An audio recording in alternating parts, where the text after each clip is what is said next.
Pernahkah Anda menertawakan ide yang nilainya kini setara dengan 750 triliun rupiah? Inilah kesalahan bisnis paling mahal sepanjang sejarah, saat sang raja menertawakan calon pembunuhnya. Sebelum era klik dan tonton, dunia dikuasai oleh satu nama, Blockbuster Video. Dengan 9.000 toko di seluruh planet bumi, mereka adalah penguasa mutlak. Namun, di tahun 2000, sebuah pertemuan rahasia di Dallas mengubah segalanya. Sebuah startup kecil yang hampir bangkrut menawarkan diri untuk dibeli seharga 50 juta dolar. Nama startup itu? Netflix.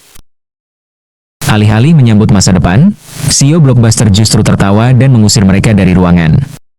Ia tidak sadar bahwa tawa itu adalah lonceng kematian bagi kerajaannya sendiri.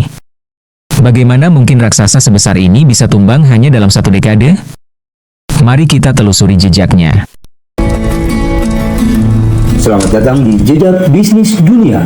Di channel ini kita membahas kisah jatuh bangun perusahaan besar dunia, strategi mereka dan pelajaran yang bisa kita terapkan dalam hidup maupun bisnis. Bayangkan sebuah masa di era 90-an, di mana malam minggu tidak lengkap tanpa kunjungan ke sebuah toko dengan logo tiket berwarna kuning dan biru yang ikonik. Di setiap sudut kota di Amerika, bahkan merambah ke dunia internasional, nama Blockbuster Video adalah sinonim dari hiburan keluarga. Dengan lebih dari 9.000 toko dan puluhan ribu karyawan, mereka bukan sekadar bisnis rental film. Mereka adalah penguasa budaya pop yang menentukan film apa yang layak Anda tonton akhir pekan ini. Kejayaan Blockbuster saat itu terasa mustahil untuk digoyahkan. Mereka memiliki modal raksasa, basis pelanggan yang loyal, dan sistem distribusi yang sangat luas. Setiap kali ada film box office keluar, orang akan mengantre di depan toko mereka, berharap salinan VHS atau DVD-nya masih tersedia di rak. Keuntungan mereka mengalir deras, bukan hanya dari biaya sewa, tapi dari sebuah sistem yang sebenarnya sangat dibenci oleh pelanggan mereka sendiri, late fees atau denda keterlambatan. Namun, di balik tembok kokoh kerajaan biru kuning ini, sebuah ancaman kecil mulai muncul dari sebuah garasi. Sebuah perusahaan rintisan bernama Netflix hadir dengan ide yang dianggap konyol oleh para petinggi Blockbuster, menyewa film lewat pos tanpa denda keterlambatan sama sekali. Di segmen ini, kita akan melihat bagaimana sebuah raksasa yang merasa terlalu besar untuk gagal, mulai mengabaikan ria kecil di air yang sebenarnya adalah tanda datangnya tsunami digital.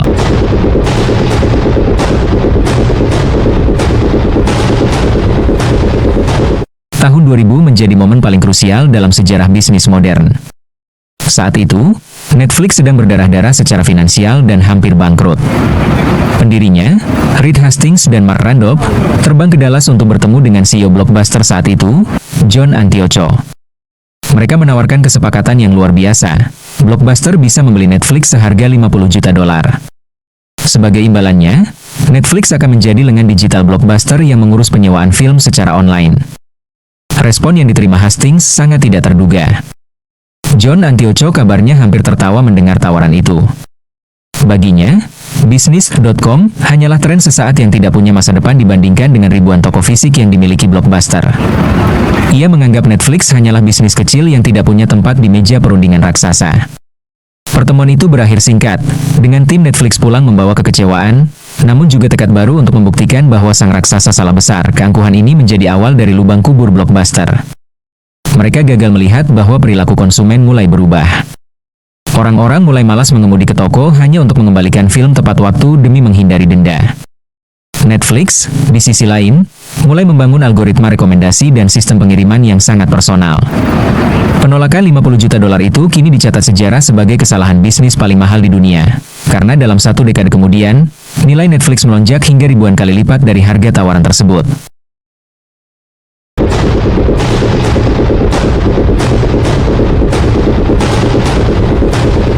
Mengapa Blockbuster sangat lambat merespons Netflix? Jawabannya ada pada laporan keuangan mereka. Sekitar 15% hingga 20% keuntungan Blockbuster berasal dari late fees. Ini adalah ketergantungan yang berbahaya. Jika mereka mengikuti cara Netflix yang menghapus denda keterlambatan, maka Blockbuster akan kehilangan ratusan juta dolar keuntungan dalam sekejap. Mereka terjebak dalam dilema, mempertahankan keuntungan jangka pendek dari denda, atau berinovasi demi masa depan yang belum pasti. Sementara Blockbuster sibuk menghitung uang denda dari pelanggan yang marah, Netflix terus berinovasi. Mereka memperkenalkan sistem langganan bulanan di mana pelanggan bisa menyimpan film selama yang mereka mau. Netflix memahami satu hal yang diabaikan Blockbuster, kenyamanan pelanggan adalah segalanya. Ketika teknologi internet semakin cepat, Netflix tidak berhenti di pengiriman pos. Mereka mulai menginvestasikan segalanya ke dalam teknologi streaming, sebuah konsep yang saat itu dianggap mustahil karena koneksi internet masih sangat lambat. Blockbuster akhirnya mencoba meluncurkan layanan serupa bernama Blockbuster Online beberapa tahun kemudian, namun semuanya sudah terlambat. Struktur internal mereka terlalu birokratis dan berat.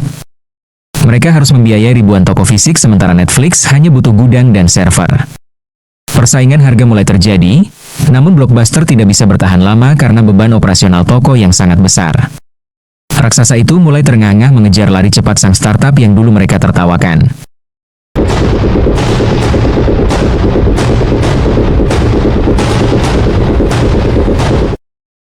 Memasuki tahun 2010, pemandangan menyedihkan mulai terlihat.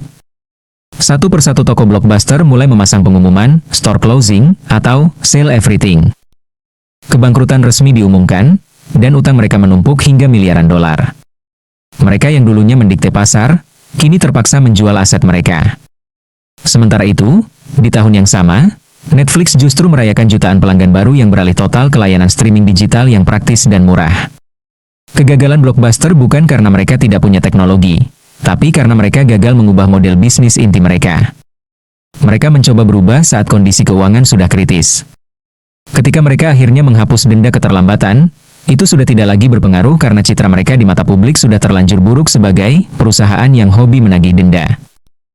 Mereka kehilangan kepercayaan dan relevansi di mata generasi baru yang menginginkan segalanya serba instan di layar gadget mereka.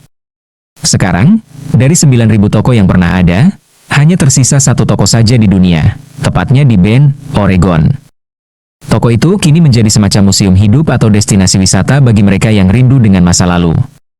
Ini adalah pengingat visual yang sangat kontras. Sebuah kerajaan yang dulunya menguasai dunia, kini hancur hanya karena gagal beradaptasi selama kurang dari 10 tahun.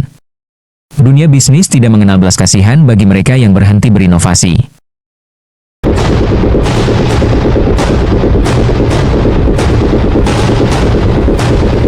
Apa yang bisa kita pelajari dari jejak bisnis Blockbuster versus Netflix?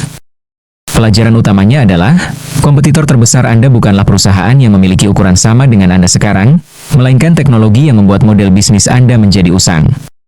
Keangkuhan untuk merasa terlalu besar untuk gagal adalah awal dari kehancuran. Blockbuster memiliki segalanya, uang, nama besar, dan pelanggan. Namun mereka kehilangan satu hal paling penting, visi ke depan. Kisah ini juga mengajarkan bahwa dalam bisnis, kita harus berani memakan bisnis kita sendiri sebelum orang lain melakukannya.